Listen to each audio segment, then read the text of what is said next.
नमस्कार दोस्तों, story audio book Mumbai channel में आपका स्वागत है। अगर आपको ये कहानी पसंद आती है तो चैनल को सब्सक्राइब करें। तो चलिए शुरू करते हैं।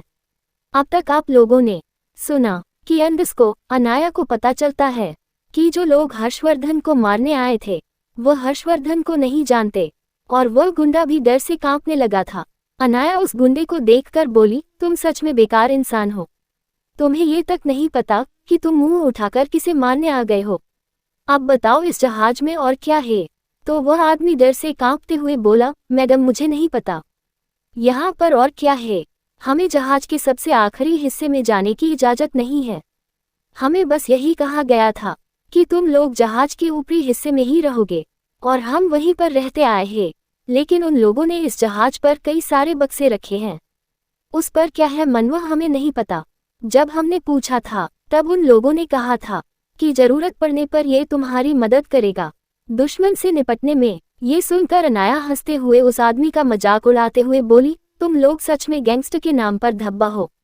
उन लोगों ने तुम्हें बेवकूफ़ बनाया। उन लोगों ने जो बॉक्स तुम्हारे जहाज में रखे थे वह एक खतरनाक बॉम्ब है। अगर तुम हर्षवर्धन को मारने में नाकामयाब रहते तो वो लोग बॉम्ब ब्लास्ट कर देते और तुम सब भी उसमें मारे जाते। यहाँ तक कि किसी को इस बारे में पता तक नहीं चलता, क्योंकि वह अपने साथ जो तबाही लाता वह यहाँ से कई हजार किलोमीटर तक जीवन खत्म कर देता। ऐसा कह सकते हैं कि एक छोटे से छोटा जीव भी जिंदा नहीं बचता। तुम लोग इतनी खतरनाक चीज अपने साथ लेकर घूम रहे हो। वही अनाया की बात उस गुंडे को अच्छी तो नहीं लगी, लेकिन कहीं ना कहीं दिल के किसी कोने में वह इस चीज को सच मान चुका था। वह डरते हुए बोला, वह लोग हमारे साथ ऐसा कैसे कर सकते हैं। फिर वह माफी मांगते हुए बोला, माफ कीजिए मैडम, सच में हमें नहीं पता था कि इन लोगों ने हमें किंग को मारने की सुपारी दी है। अगर हमें पता होता तो भला हम किंग के खिलाफ थोड़े जाते हैं। वही उस गुंडे की बात सुनकर हर्षवर्धन बिना इमोशन के बोला, अंडस को इस बात से कोई फर्क नहीं पड़ता है कि तुम गलत इंसान के खिलाफ गई हो। वही अनाया भी कोई संत देवता नहीं थी। उसने पहले ही उन लोगों को जिंदा छोड़ने के बारे में नहीं सोचा था। अनाया थोड़ी सी झुकी और उस गुंडे की नजरों में देखते हुए उसकी सारी यादें देख ली।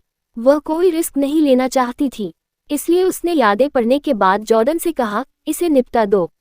उसके बाद वह हर्षवर्धन को देखकर बोली, चलो हमें नीचे चलना चाहिए, अभी भी खतरा टला नहीं है। वह लोग तुरंत उस जहाज के निचले हिस्से की ओर बढ़ गया। वह जहाज बहुत बड़ा था। अगर एक हिस्से में कोई बम ब्लास्ट कर देता है तो दूसरे हिस्से के कोने में ज्यादा फर्क नहीं पड़ता। ज्यादा से ज्यादा थोड़ी सी हलचल महसूस होती, लेकिन इस जंग के माहौल में किसी को भी कुछ अलग नहीं लगता।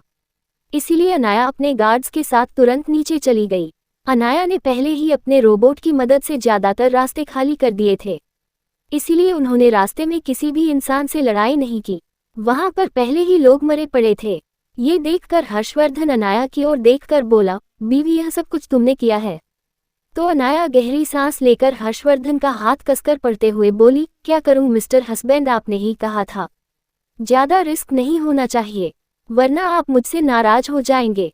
तो मैंने पहले ही रास्ता साफ कर दिया, और वैसे भी मैं खुद को खतरे में कैसे डाल सकती थी। हर्षवर्धन को अनाया की यह अदा बहुत ज्यादा प्यारी लगी। अगर वह सबके बीच नहीं होता तो अभी ही जाकर अनाया को चूम लेता। उसकी आंखों की वह गहराई अनाया ने भी महसूस कर ली थी। वह उसे घूरते हुए बोली, अब चलो यहाँ से। थोड़ी ही देर में वह लोग नीचे की दूसरी मंजिल पर चले गए।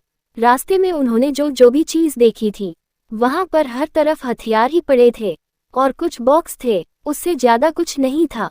अनाया जैसे ही निचली मंजिल पर गई वहां पर उसने कई सारे लोगों को देखा।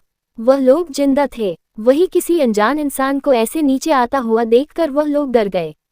उन लोगों ने तुरंत हथियार उठा लिए, लेकिन अभी वह कोई एक्शन करते या फिर फाइटिंग होती उससे पहले ही अनाया ने अपने हाथ में पहनी हुई वॉच से रोबोट रैम को इंस्ट्रक्शन दिए, सभी रोबोट को एक्टिवेट कर दो। थोड़ी ही देर में छुपा तकरीबन 10 रोबोट आए और उन सभी लोगों को अपने कब्जे में कर लिया। वह आदमी छटपटाने लगे, लेकिन अनाया ने उनमें से किसी पर भी रहम नहीं दिखाई। अनाया उन सबके लीडर को गोद से देखते हुए हर्षवर्धन से बोली, यही वह इंसान है जिसे भेजा गया था इस मिशन को हैंडल करने के लिए। तुम चाहे उसे पूछताछ कर सकते हो।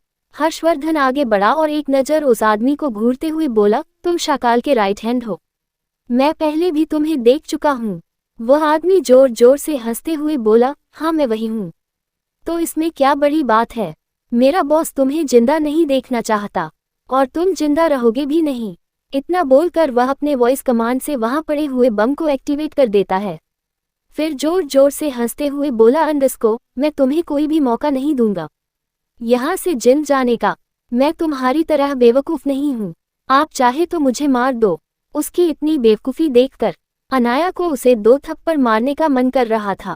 अनाया उसे घूरते हुए बिना इमोशन के बोली, क्या तुम सच में इतने बेवकूफ हो और इतनी बड़ी गैंग के लीडर के राइट हैंड हो? तुम्हें इतना समझ नहीं आया कि हम बिना किसी खरोच के अगर यहाँ तक पहुँच सकते हैं तो हमारे लिए वह कोई बड़ी बात नहीं है। वही अनाया की इतनी बेफिक्र आवाज़ सुनकर उस आदमी को भी कुछ गड़बड़ लगी। वह तुरंत पीछे मुड़कर देखता है तो सच में वह बॉम्ब एक्टिव नहीं हुआ था। ये सुनकर वह आदमी बौखलाए हुई आवाज में बोला, ऐसा नहीं हो सकता। ये वेपन मेरे वॉइस कमांड से चलता है, इसे कोई और कमांड नहीं दे सकता। ये सुनकर अनाया उसे घूरते हुए किसी शैतान की तरह हंसते हुए बोली, ये दूसरों के लिए नामुमकिन है, लेकिन उस इंसान के लिए बिल्कुल पॉसिबल है जिसमें खुद इसकी टेक्नोलॉजी डेवलप की हो। तो मैं सच में लगता है कि तुम्हारे लोग मुझसे भी ज़्यादा बेहतर है। इतना बोलकर वह जॉर्डन की ओर देखकर बोली, बाकी सबको खत्म कर दो और यहाँ से सभी बम को हटवाकर बाहर ले जाओ। फिर हर्षवर्धन की ओर देखकर बोली, इसे जल्दी से निपटाओ। तुम्हें जो भी पूछना है पूछ लो। हर्षवर्धन भी तुरंत अपने जगह से आगे बढ़ा और एक जोर की लात उस आदमी को मारी, जिसे वह आदमी उल्टी पतंग की तरह 3 फीट ऊपर जाकर नीचे गिरा। उसके मुंह के कुछ दांत भी टूट चुके थे और उसे अब सब कुछ धुंधला नजर आने लगा था। जाहिर सी बात है, हर्षवर्धन की ताकत बहुत ज्यादा थी। अभी तो उसने खुद को रोक कर रखा था क्योंकि वह इंजर्ड था। अगर वह पूरी तरह से रिकवर हो चुका होता तो अब तक तो हर जगह तबाही आ चुकी होती, लेकिन वह आदमी शाकाल के लिए बहुत ज्यादा वफादार था। हर्षवर्धन ने गार्ड्स को कहकर उसे बहुत ज्यादा टोचन करवाया, लेकिन फिर भी वह अपना मुंह नहीं खोल रहा था। अनाया उसकी एक्सप्रेशन और उसके बिहेवियर को साफ साफ देख रही थी। वह गहरी सांस लेकर बोली, हर्ष रुक जाओ। तो हर्षवर्धन बोला, क्या बात है बीवी, तुमने मुझे रोका क्यों? अनाया गहरी सांस लेकर बोली, इससे कुछ भी पूछने का फायदा नहीं है। इतना बोलकर वह आगे गई और उसकी आंखों में नजर डालकर देखने लगी, जैसे वह उसके अंदर तक झांक रही हो। थोड़ी ही देर में अनाया उसे हिप्नोटाइज कर लिया। फिर गहरी सांस लेकर हर्षवर्धन से बोली, अब इसे पूछो। उद्धरण चिन्ह। वही आज अनाया ने अपनी मानसिक शक्ति को कुछ ज्यादा ही इस्तेमाल कर लिया था, इसलिए उसका सर भारी होने लगा था। हर्षवर्धन अनाया की कमजोरी को महसूस कर लेता है। वह तुरंत उसे पास की एक कुर्सी पर बिठाते हुए बोला, बीवी यहाँ पर तुम आराम करो, तब तक मैं उसे निपटा लेता हूँ। इतना बोलकर वह आगे बढ़ा। फिर गहरी आवाज में पूछता है, शाकाल ने तुम्हें क्या इंस्ट्रक्शन दिए थे? मुझे साफ साफ बताओ, मुझे उसकी पूरी प्लानिंग जाननी है। वह आदमी किसी रोबोट की तरह बोला, उसने हमें कहा था कुछ भी हो जाए यहाँ से किंग जिंदा नहीं जाना चाहिए। उसके बाद किंग का सब कुछ उसका होगा, अंडरवर्ल्ड की गद्दी भी और रावत खानदान की दौलत भी। इसीलिए किंग ने कहा था, अगर जरूरत पड़े तो खुद को खत्म कर देना, लेकिन किंग को मारे बिना वापस मत आना। वह आदमी किसी रोबोट की तरह बुआ।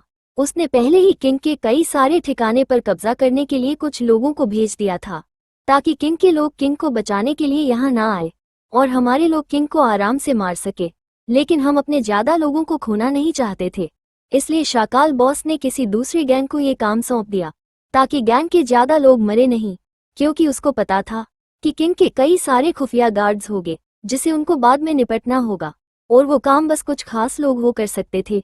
इसीलिए उसने अपने लोगों को जिंदा रहने दिया। क्या होगा शाकाल का मकसद जानकार, और क्या हर्षवर्धन बदला लेगा, और क्या यह अंतिम प्लान था, या फिर अभी भी मौत उनके सर पर घूम रही थी? अगर आपको अगला एपिसोड चाहिए तो लाइक करें, कमेंट करें और चैनल को सब्सक्राइब करें।